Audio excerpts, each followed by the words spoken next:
তাল দিয়ে যে পিঠা বানানো না কেন সব পিঠেগুলো কিন্তু খেতে অসাধারণ। তার মধ্যে এই একটা পিঠে।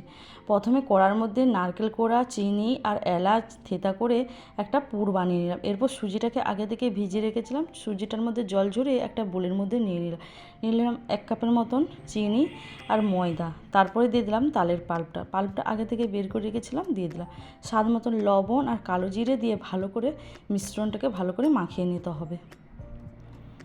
ভালো করে মাখানো হয়ে গেছে। এরপর নারকেলের যে পুরটা বানিয়েছিলাম এইভাবে গোল গোল করে বানিয়ে নিলাম। এরপর একটা হাতা দিয়ে এইভাবে পুরটা দিয়ে তেলের মধ্যে ছেড়ে দিলাম। তেলটা আগে থেকে বসিয়ে রেখেছিলাম, গরম হয়ে গেছে। এরপর এক হাতা করে এইভাবে ছেড়ে ভেজে নিলেই তৈরি হয়ে যাবে পুর ভরা মালপোয়া। এই বর্ষার মৌসুমে তোমরা একবার হলেও এই তালের মালপোয়াটা বানাতে পারো পুর দিয়ে। রেসিপিটা যদি ভালো লেগে থাকে লাইক, কমেন্ট, শেয়ার করবেন। কেমন হয়েছে কমেন্টে জানাবেন।